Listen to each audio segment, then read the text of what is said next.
I got pregnant out of wedlock, and that's when, my dream life in the Marine Corps sort of came to a screeching halt. Mm. And I have to give credit to giving myself permission to offend for really turning that situation around. Because in the Marine Corps, you have a chain of command, right? So if something is wrong, you go up to the person who is next senior to you, and that person brings it up, and so on and so forth. But when you request mass, you're jumping your whole chain of command, and you're Mm. going basically outside the house, and you're going to, like, daddy, mommy and daddy in the big tower.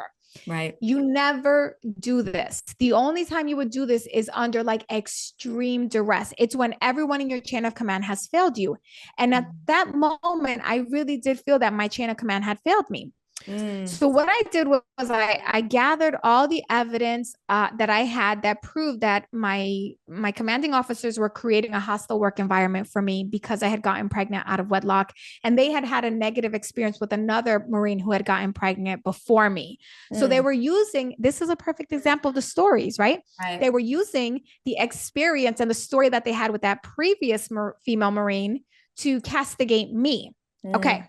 But what I did was I gathered all my evidence, and I went to my chain of command, and I said, I'm going on vacation tomorrow. And when I get back from leave, I'm requesting mass, and I'm filing a complaint against you. And I named all the other parties. And I said, and here's my evidence. I'm giving you the opportunity to fix it, so we don't have to go there. And so you don't say that I blindsided you and that I didn't give you the opportunity to correct it.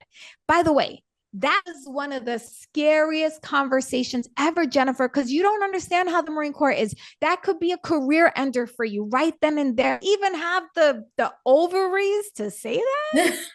But permission to offend. Guess what happened? What happened? And guess what happened? I'm on the plane. This is when I was stationed in Germany. So I'm on the train Oh, wow. going to France, to Paris, and I get a phone call from my direct, we were the same rank, but he was my boss. So my boss calls me, and and by the way, he had nothing to do with the hostile work environment. It was people above him. Mm-hmm. And he goes, "Hey, Staff Sergeant Rod." I was a staff sergeant. My last name was Rodriguez. "Hey, Uh-huh. Staff Sergeant Rod.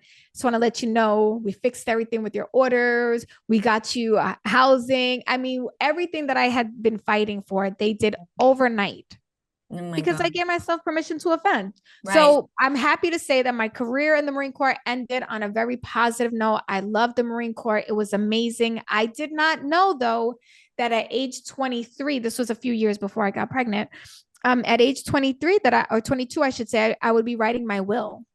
What? Because we got called up to war. I was part of our Oh Operation my Iraqi Freedom, Operation Iraqi Enduring Freedom. And so I was writing my will at 23. Nothing sobers you up like God. Oof. confronting death, right? It's almost like death has been like trying to knock at my doorstep, but Right. no, because I'm a woman of God, so I rebuke it in the name of Jesus. And according to Psalm 91, I will be satisfied with long life.